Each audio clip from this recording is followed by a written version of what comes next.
Hello guys, अस्सलाम वालेकुम। मैं हूं जाम आतिफ्तार, एडवोकेट हाई कोर्ट, और आप देख रहे हैं बार एट लॉ चैनल। आज की हमारी इस वीडियो में हम डिस्कस करने वाले हैं परचेजर के राइट्स जो हैं। What are the rights of purchaser against vendor with imperfect title. कि हमने जिससे ज़मीन खरीदी उसके पास टाइटल, वो उसके पास मलकियत ही नहीं थी, तो हमारे पास क्या राइट्स हैं। वहाँ पे लेसी भी आ सकता है और लेसर भी आ सकता है कि लेसी ने अगर ज़मीन लीज़ पे ली या कोई भी प्रॉपर्टी लीज़ पे ली और लेसर के पास टाइटल ही नहीं था, तो लेसी के पास कौन सी ऐसी रेमेडीज़ हैं, कौन से राइट्स हैं जो उसको हमारा स्पेसिफिक रिलीफ एक्ट देता है। इसका सेक्शन है सेक्शन 18 स्पेसिफिक रिलीफ एक्ट 1877। तो कौन कौन से राइट्स हैं, बेसिकली हमारा जो स्पेसिफिक रिलीफ एक्ट है वो 4 राइट्स प्रोवाइड करता है।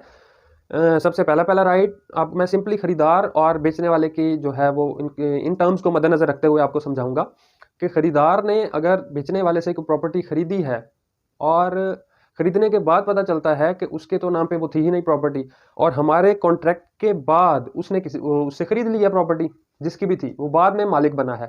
तो इस केस में क्या होगा, यानी लोगों को फ्रॉड दिया जाता है ना, ऐसे कि मैं कॉन्ट्रैक्ट कर रहा हूँ बी के साथ कि मैं आपको ये ज़मीन बेच रहा हूँ, और मैंने कॉन्ट्रैक्ट कर दिया, बी को बेच भी दी, बी से पैसे भी ले लिए। अब वही पैसे मैंने दे के मालिक को मालिक से खरीद ली। अब बी जब आएगा कि भाई ये तो मुझे आपने मेरे साथ कॉन्ट्रैक्ट किया था, उसमें मैं ये डिफेंस ले लूंगा कि भाई मैं तो तब मालिक ही नहीं था, आपने किससे खरीदी है भाई। तो इन इन फ्रॉड्स को कंट्रोल करने के लिए स्पेसिफिक रिलीफ एक्ट ने जो है हमें रेमेडीज प्रोवाइड किए हैं, राइट्स प्रोवाइड किए हैं परचेजर के।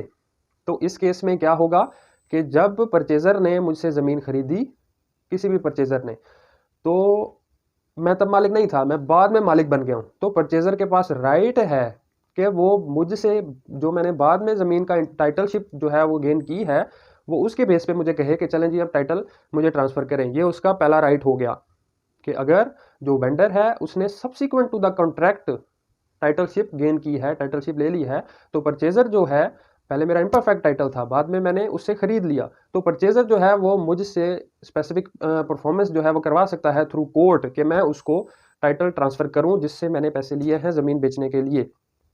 दूसरा क्या, कि जब मेरी कंकरेंस जो है वो मैं किसी की लूं तो फिर ही मैं बेच सकता हूं परचेजर को, खरीदार को।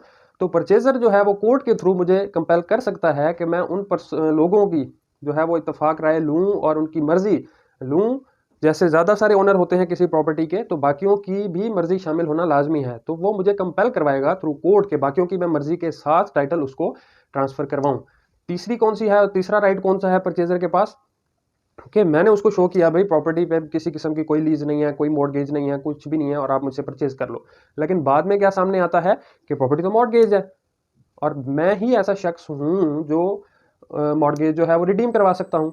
तो जो परचेजर है वो कोर्ट का दरवाज़ा खटखटा सकता है और कोर्ट से ये रिलीफ सीख कर सकता है कि मुझे कंपेल किया जाए कि मैं मॉर्गेज जो है वो अपनी उसको रिडीम करूँ और कन्वेंस हासिल करूँ मॉर्गेजी से, ताकि टाइटलशिप जो है वो परचेजर को दी जा सके। इसी तरह चौथा राइट जो है उसमें क्या है कि मैं ही केस कर देता हूं परचेजर पे फॉर स्पेसिफिक परफॉर्मेंस। लेकिन क्या, कि केस खारिज हो जाता है कोर्ट से, किस ग्राउंड पे, कि भाई मैं तो मालिक ही नहीं हूं। इस केस में क्या होगा, जो डिफेंडेंट होगा, जो परचेजर होगा, उसके पास 4 राइट्स होंगे। कौन कौन से मैं आपको बता देता हूं, कि जो उसने अमाउंट मेरे पास डिपॉजिट की होगी, वो along with the interest on that amount वो उसको वापस दी जाएगी। कॉस्ट्स ऑफ सूट उसको दिए जाएंगे, कि उसने जब केस डिफेंड किया है जो मैंने उस पर किया हुआ था फॉर स्पेसिफिक परफॉर्मेंस का, उसमें जो उसको लॉयर की फीस हो गई और इसी तरह कॉस्ट्स यानी उसको दिए जाएंगे। लियन फॉर डिपॉजिट भी उसको मिलेगा, और interest and cost on interest of the vendor, जो मतलब इंटरेस्ट मिलेगा उसको और कॉस्ट ऑन इंटरेस्ट मिलेगा, जो कि मेरा इंटरेस्ट था इन प्रॉपर्टी पे, उसको ये तमाम चीज़ें दी जाएंगी परचेजर को कोर्ट के थ्रू। तो ये थे परचेजर के राइट्स अगेंस्ट वेंडर, जो मैं उसको बेच रहा हूँ, बेचने वाले के खिलाफ खरीदने के वाले के राइट्स जो हैं वो ये थे। उम्मीद करता हूँ आपको समझ में आ गया होगा। सिंपल सा टॉपिक है, 4 इसमें वो हैं जो उसके पास राइट्स हैं, और थोड़ा सा कॉम्प्लिकेटेड होता है, लेकिन उम्मीद करता हूँ जितने आसान अल्फाज में मैंने आपको समझाया है आपको समझ आ गई होगी। वीडियो को लाइक कीजिए, मजीद वीडियोस के लिए हमारे चैनल को सब्सक्राइब कीजिए और बने रहिए हमारे साथ। इंशाल्लाह नेक्स्ट वीडियो में हाजिर होंगे।